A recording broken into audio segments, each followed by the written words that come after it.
Hello, this is Joe, TJ. and we are the Schoolhouse 302, and this is our Read This series, which is where we feature great books that leaders should read to get this simple, to lead better, and grow faster. And we are thrilled about this, I'm thrilled about this one. It's about bad bosses behavior. I came up with this idea thinking, you know what, people need to understand this more. I wish TJ could have contributed more to this post, even the author, but sometimes it doesn't work that way. So I'm really excited anyway that we're going in this direction. I think it's very meaningful.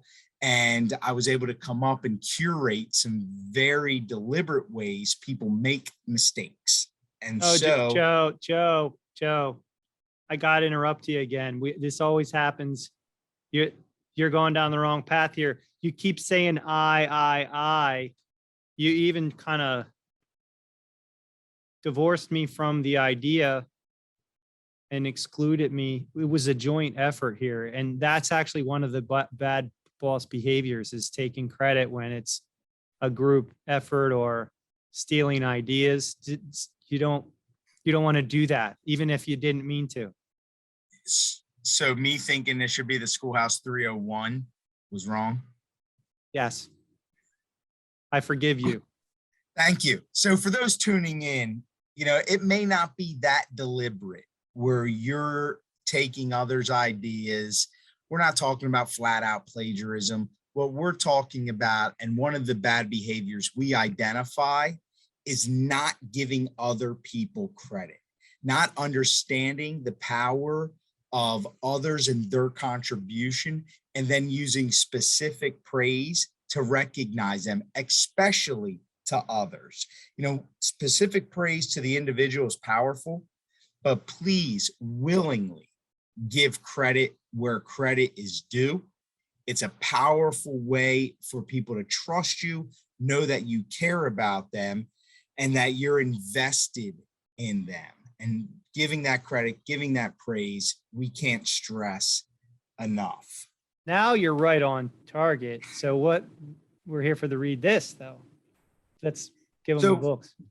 Absolutely. So this Read This, we're thrilled for a couple reasons. This is Michael Useem's book, The Edge. Let's focus a little bit. What we're excited about with this is we're now starting to interview more authors from the University of Pennsylvania. And we know it's a great school, but it's kind of just near and dear to our hearts since it's just 45 minutes south. This was an author that was introduced to us through another author. What amazes me is the amount of talent in this world. I was not familiar with Michael Useem's work, but man, this book is good. We are recognizing it because it talks about CEOs, the lessons they learned and what we can learn from them. And what TJ and I often talk about is if you could somehow, really sift through to get to the heart of what you need to do as a leader to really be more effective, then do it. Anthony Robbins talks about the modeling practice, and this is what Useem does. And this is chock full of very specific details with great CEOs. But one of them that really stuck out to me, TJ, and why I wanted to share this book is Triage or Transformation. And this is about Edward Breen. Again, someone I was unfamiliar with, but wow, this gentleman always leads during tough times. And the author walks us through really what he faces, how he faces it, but then the decisions associated with leading the organization to a much better place. And what I also like about when we talk about CEOs, there's a bottom line, right? If you're a company, you need to make money. In education, we also think there is a bottom line. Now, it's hard to measure in dollars and cents. We don't have that advantage. However, we do have achievement at multiple levels. And we disagree necessarily with one data point speaking for the success of a school. We believe in multiple data points, but schools and districts and organizations can really start assembling those data points to figure out what's working, what's not.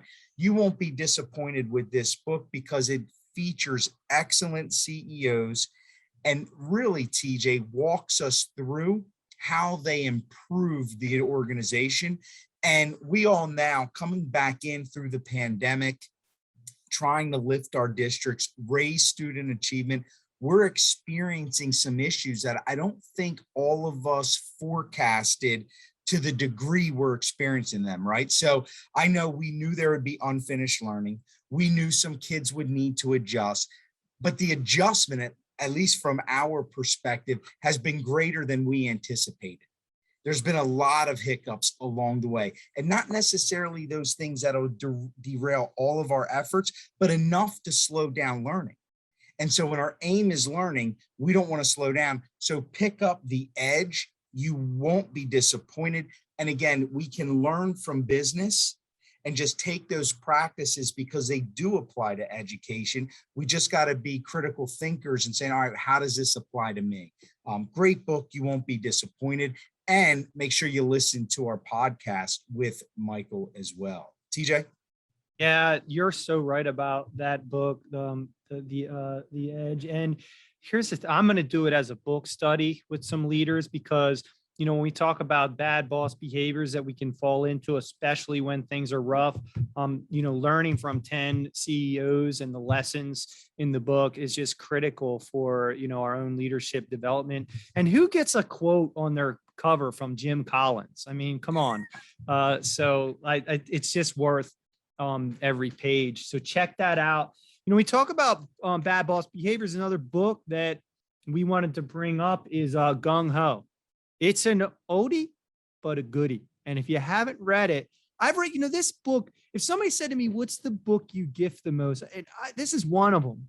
I gift this book. I've taught using this book. It's Turn on the People in Any Organization, Ken Blanchard, Sheldon Bowles. It's an unbelievable read. It's quick. It's a fable. And Andy is a great boss. And you get to learn a model for leadership development and for, you know, bringing about the best in your people. And that's what great bosses do. Like Joe said at the beginning of the podcast, you know, celebrate people, give credit where credit's due, set the right goals. Andy does that in Gung Ho. You got to read of this book and have it on the shelf and make sure that you give it away once you've done that. Speaking of giveaways, Joe, if somebody tweets to us, I love read this, hashtag read this. If you tweet to us, we'll send you a copy of The Edge, right? We're going to give a copy away. Yeah, very fortunate that Michael provided us with additional copies. Very generous, hardback book. And so, yeah, hashtag us, find us on Twitter, and you'll find this book in your den. Awesome. I have a tip. Yeah, I have a tip, a reading tip. We always leave you with a tip. I learned this from Nick Hoover. He's been on the show before.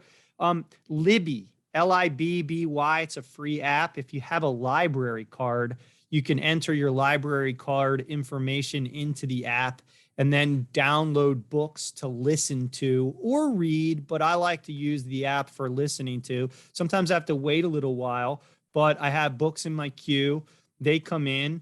I listen to them over a period of time, and then I give them back. I turn them back in, and I get more books. And so free is good. We like free. We've always said buy used books, but in this case, use your library. And during COVID, you don't even have to go in and check the book out. You can get it right there on your phone. So we hope that you like that. That's our Read This series for this month.